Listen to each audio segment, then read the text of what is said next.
Hello and welcome to Plus Sports on Plus TV Africa. I am your humble host, Mikhail Tinubu. It's Wednesday, and while the working week is at its midway point, we've left club football behind, and we're now gradually almost at international football weekend. This, starting from Friday, we'll get the benefit of seeing the long-awaited first leg match between the Super Eagles and our familiar rivals, Ghana. Now, of course, there's so much to look forward to. Certainly, certain questions have been raised about the coach's lineup, the choice of players that have been called up. But one player seems to be exciting a lot of Nigerians, and that player is Ademola Lookman of Leicester City, who has arrived in the Super Eagles camp ahead of the two-leg World Cup qualifiers against Ghana. Ademola Lookman, a potential Super Eagles debutant, arrived in camp on Wednesday morning, that is today, to join the rest of his teammates ahead of the crucial match against Ghana on Friday. Lookman only received FIFA's approval to represent Nigeria in February of this year, but he is clearly eager to join Leicester City teammate Kelechi Iheanacho and the rest of the squad. Lookman can be seen wearing a Nigerian Football Federation NFF shirt in a video posted on Twitter confirming his arrival at the camp. He even took the time to show off his linguistic prowess, announcing his arrival in both Yoruba and his native English. The former RB Leipzig man was born and raised in London, but he is eligible for the Super Eagles call-up by virtue of his Nigerian parents. The 24-year-old would like to make his debut in either the first leg on Friday, March 25th, or the return leg 4 days later in Abuja. Now, like I said before, Lookman is exciting a lot of Nigerians. I personally believe that this player, with the right kind of manager, the right kind of setup behind him, he can potentially be one of the greatest, if not the greatest, footballers, if just winger of his current generation. At 24, he's just entering his prime. He still has a lot to learn because that's the nature of 24-year-olds playing a sport that they're surrounded by all kinds of more experienced players. But he's in good company with the likes of Iheanacho, the likes of Alex Iwobi.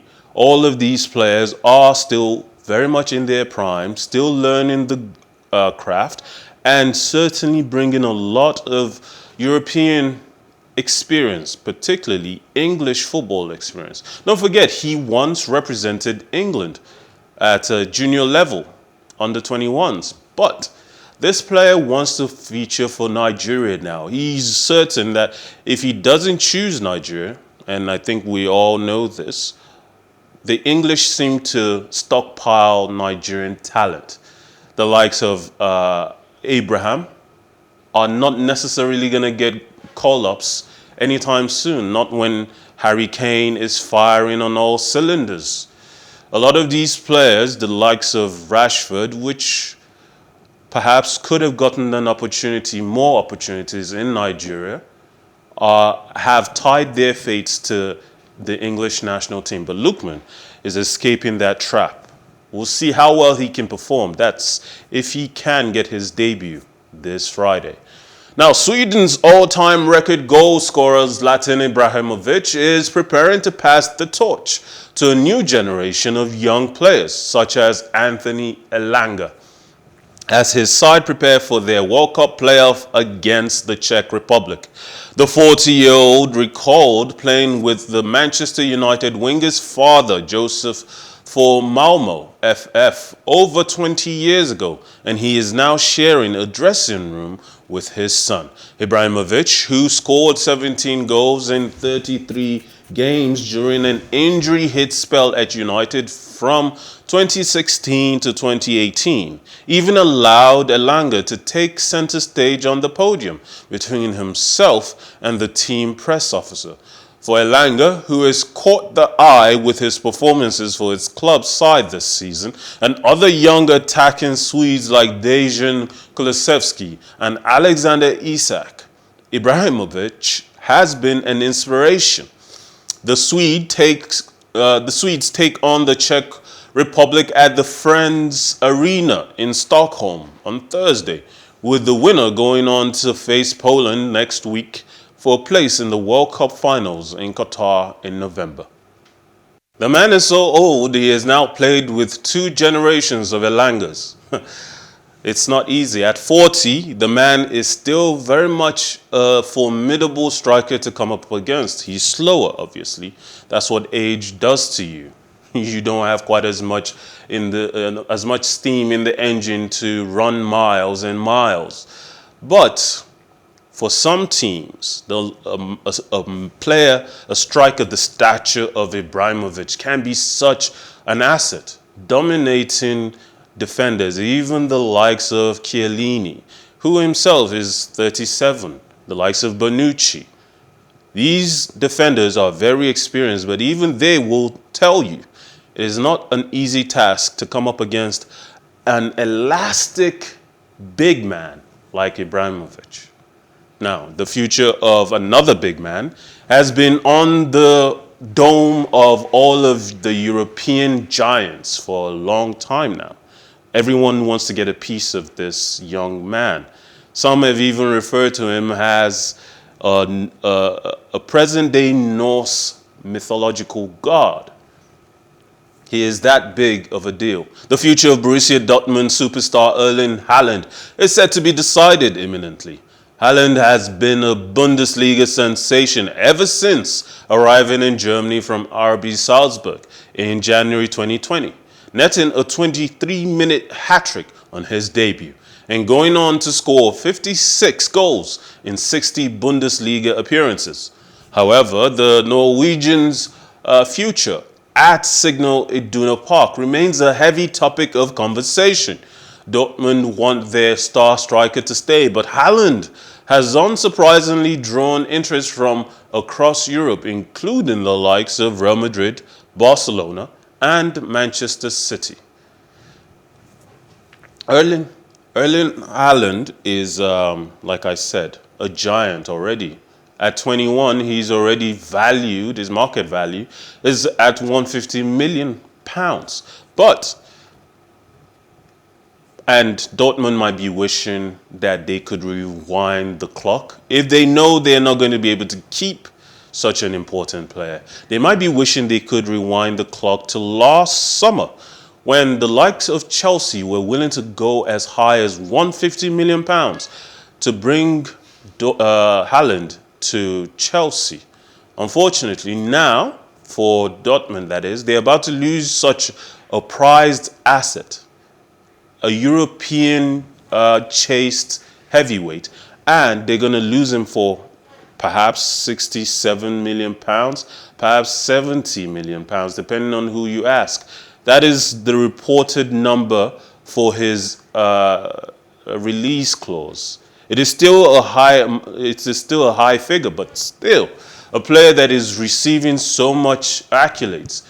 He has about 65 goals for Dortmund in about 65 games.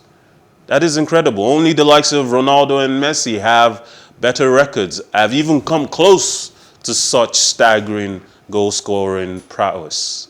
But we'll see whether he can even replicate such great numbers at Real Madrid or Manchester City, depending on which of these teams he chooses to go to. Don't forget, these are the two heavyweights who can currently afford to pay not only his wages, but also to pay for his release clause. Barcelona seem to have pulled out because even their chairman, their president, says he's not going to break the bank or put the club in an unhealthy financial situation to bring a player as Haaland to Camp Nou.